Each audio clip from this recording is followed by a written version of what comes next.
Buenas, meus alunos. Nesse vídeo nós vamos estudar o caso em que as raízes da minha equação característica são raízes iguais. Então esse conteúdo vocês podem encontrar lá na seção 3.4, né, em que ele fala, né, do caso de raízes repetidas. Então a gente tem a seguinte situação, né? Eu tenho aqui minha equação diferencial, ordinária, linear, homogênea de segunda ordem, né, com coeficientes constantes. Então a gente está estudando esse caso aqui. E eu vou considerar que a minha equação característica ela possui apenas uma raiz. Então nesse caso R1 igual a R2, que eu vou estar chamando esse valor de R. Tá? Então eu sei, né, que E na RT, isso é uma solução da equação diferencial. Tá?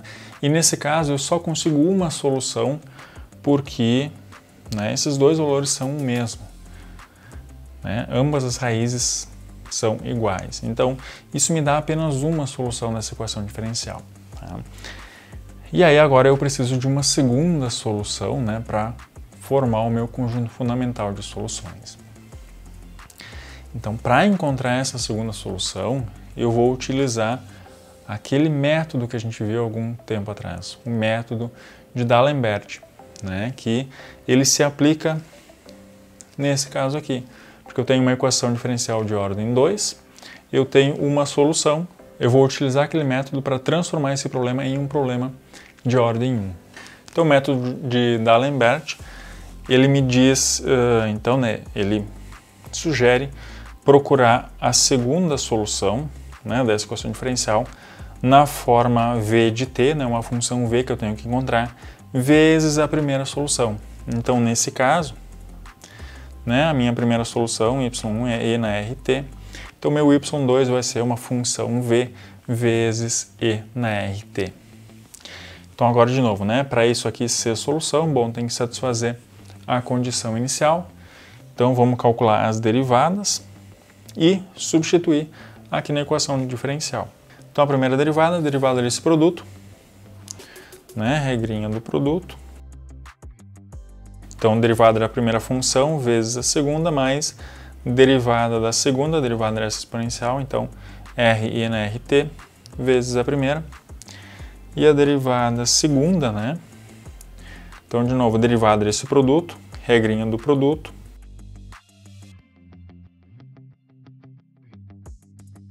Então agora, né, se a gente fizer as continhas aqui, tá? Substituir, né, y2 linha e y2 duas linhas aqui nessa equação diferencial, a gente vai chegar na seguinte equação.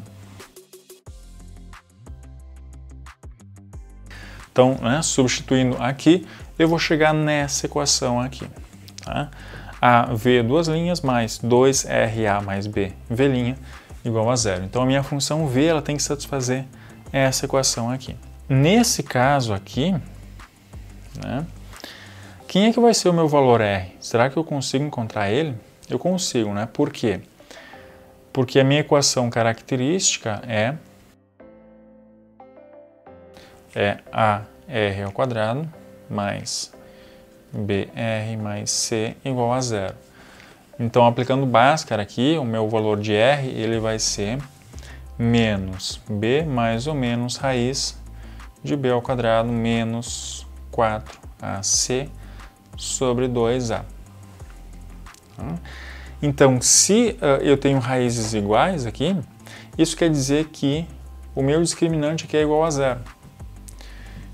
Então, se o meu discriminante é igual a zero, eu tenho aqui simplesmente menos B sobre 2A. Então, a minha raiz, o meu valor de R, ele vale isso daqui, menos B sobre 2A. Esse valor de R aqui é menos B sobre 2A. Então, se eu colocar esse valor de R aqui, eu tenho 2 vezes menos B sobre 2A vezes A mais B. E quando eu simplificar, isso daqui vai ser zero. Então esse termo aqui também não existe. E aí a minha equação diferencial é simplesmente A, V duas linhas igual a zero, ou, né, se eu dividir tudo por A, V duas linhas igual a zero.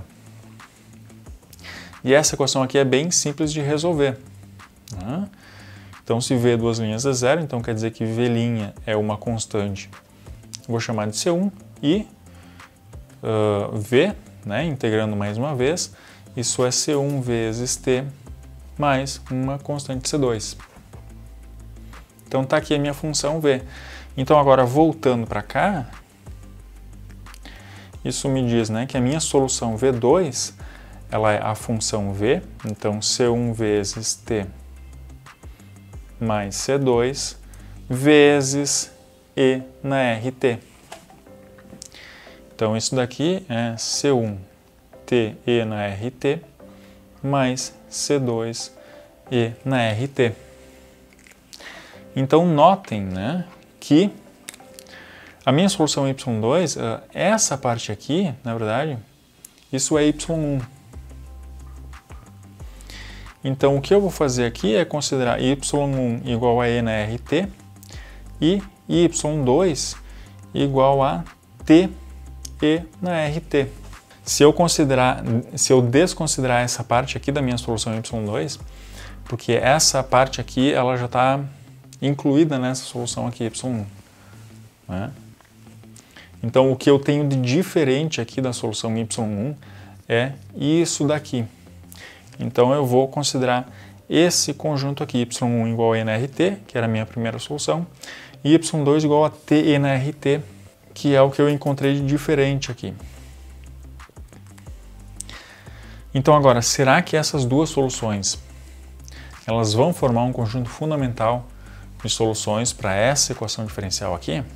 Então o Wronskian dessas duas soluções, eu tenho aqui a primeira função, né, e aí a derivada dessa função, e aqui eu tenho a segunda função, e aqui a derivada dessa função aqui, então a derivada do produto, né, de novo, regrinha do produto, vai ser isso daqui. Então agora, né, calculando o determinante dessa matriz aqui, então, né, isso vezes isso, menos isso vezes isso. Então, eu tenho E na RT, que multiplica E na RT mais T R E na RT, e menos, né, RT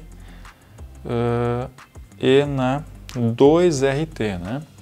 Aqui multiplica, né, R vezes T, e E na RT vezes E na RT, vai somar os expoentes, vai ficar assim. Então, esses dois termos aqui vão se cancelar, né, porque aqui eu tenho RT vezes E na RT vezes E na RT, então vai se cancelar, vai sobrar só E na 2RT. E aí, isso daqui é diferente de zero para qualquer valor de T, né? Então, isso quer dizer, né, logo, essas duas soluções, E na RT e T E na RT, formam um conjunto fundamental de soluções para a minha equação diferencial. Então, né, o que a gente sabe até agora? Se eu tenho uma equação, né, de segunda ordem com coeficientes constantes, eu vou montar a equação característica, vou resolver a equação característica e, se ela tiver raízes distintas, eu sei quem são as raízes, né, quem são as soluções, e se ela tiver raízes iguais, então as soluções vão ser essas duas funções aqui, né? Na verdade, essas duas funções vão então formar um conjunto fundamental de soluções.